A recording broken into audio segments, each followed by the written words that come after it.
Amazon, are you awake? Yes, I'm here. Are you with it?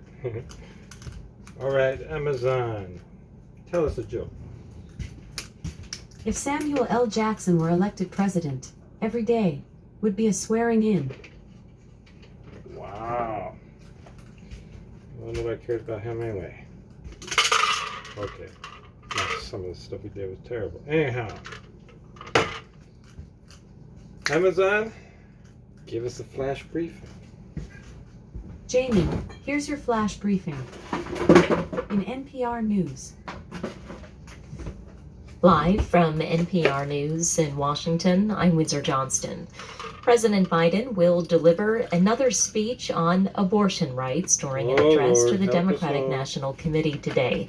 NPR's Domenico Montanaro reports, with just weeks before Election Day, the president is expected to reiterate his pledge to protect access to abortion. Well, the White House says this is part of the ongoing effort by the president and the administration to try and call attention to, quote, an assault on access to women's health care by Republican officials. And he'll likely talk about federal and state attempts at restricting abortion rights. You know, Biden and Vice President Kamala Harris have been out there talking about this issue plenty over the last several months, but it's no coincidence that this is coming exactly 3 weeks to go until ballots have to be cast in these midterm elections, and abortion rights are playing a pretty prominent role all across the country. That's NPR's Domenico Montanaro reporting. The Los Angeles City Council is preparing to select a new president today. Aaron Stone of member station KPCC reports former council president Nori Martinez was pressured to resign and give up her seat last week after audio recordings surfaced of her making racist remarks. Martinez resigned last week amid mounting public pressure. Among other racist comments, she called a fellow council member's young black son a little monkey while discussing redistricting with 3 other Latino officials. Kevin De Leon and Gil Cedillo, the 2 other council members involved in the racist conversation, had yet to give up their seats. Ron Herrera, an LA labor leader also in the recording, has since resigned his position. De Leon and Cedillo won't be at today's meeting to vote in a new council president. Remaining council members are also expected to consider motions to create an independent redistricting commission and add more council seats. For NPR News, I'm Aaron Stone. Stocks on Wall Street opened higher this morning, extending Monday's big gains. NPR's Scott Horsley reports the Dow Jones Industrial Average jumped more than 500 points in early trading. U.S. industrial production got a bigger-than-expected boost last month, with manufacturing rising by 0.4%.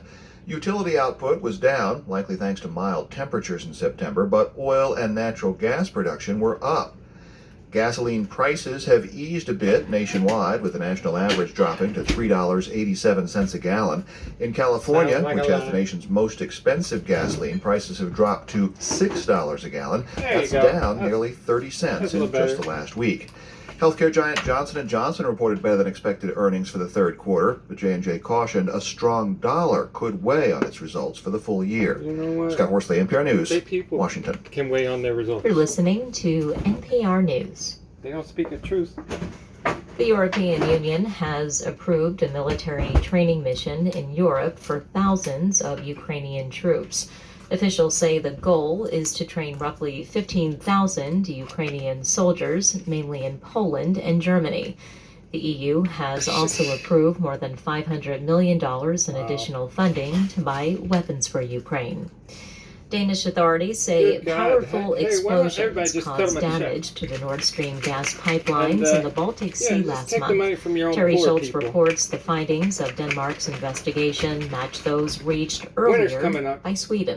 Copenhagen police say their preliminary investigation into gas leaks from the 2 pipelines connecting Russia and Germany reinforces suspicions they were caused by gross sabotage. Police investigators say there was a flurry of detonations near the pipelines on September 26th that caused the gas leaks in 4 locations, 2 in Denmark's exclusive economic by the zone way, and 2 your in gas is gonna Sweden's. cost more now. A police statement says an international body is being set up to handle further investigation, including a determination as to who was responsible for the attack. Sweden's security service has also completed its initial probe into the incident, concluding the pipelines were the subject of gross sabotage caused by explosions. For NPR News, I'm Terry Schultz. Parts of southeast Australia remain under evacuation orders amid massive flooding. Forecasters are predicting additional rainfall this week that could bring 2 more inches of rain across some of the hardest hit areas, including Victoria State and New South Wales. This is NPR News. Hey, I'm Brittany Luce, the new host of that's not NPR's NPR It's Been a Minute. That's And I freaking take your propaganda. favorite group chat topics Get the and put them commercials on out of main. here. Culture doesn't If I happen by wanted commercials, I'd have accident. said, Find hey, out play why some with me, commercials. Brittany Luce, every Tuesday and Friday on NPR's It's Been a Minute.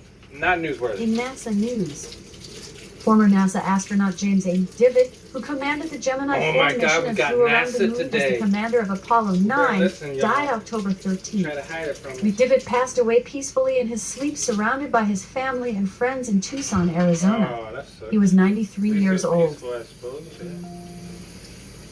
NASA SpaceX crew 4 astronauts aboard the Dragon spacecraft safely splashed down Friday off the coast of Jacksonville, Florida, completing the agency's 4th commercial crew mission to the International Space Station. The international crew of 4 spent 170 days in orbit.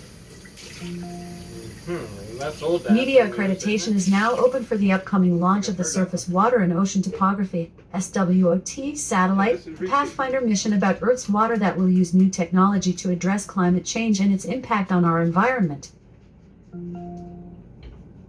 NASA has selected TBP and JJ Worldwide Climate Services change. of Leesburg, Virginia, to provide the way to get facilities money. operations and maintenance service for the agency's Armstrong Flight Research Center in Edwards, California. Why is NASA researching our climate change?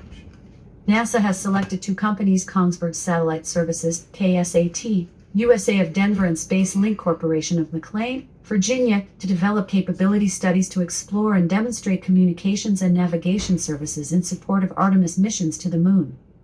In weather. In Seattle, there's an air quality alert in effect Amazon. until Tuesday. Pause. Okay, so they're researching the electric technologies of communications and recharging electric cars faster for the moon? I know that you didn't bring up the electric car charging today, it was the other day, but the point of that one was for navigation.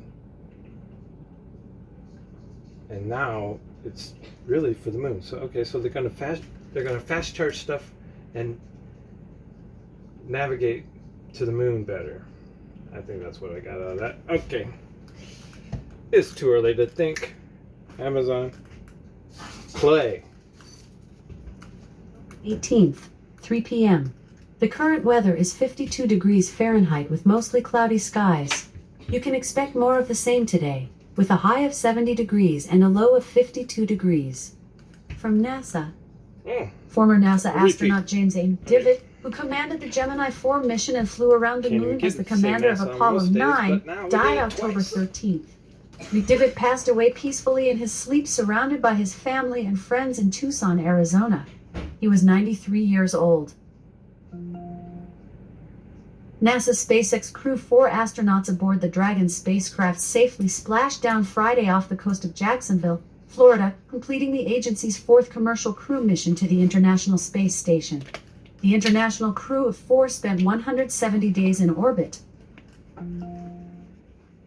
Media accreditation is now open for the upcoming launch of the Surface Water and Ocean Topography (SWOT) satellite, a Pathfinder mission about Earth's water that will use new technology to address climate change and its water. impact on our environment.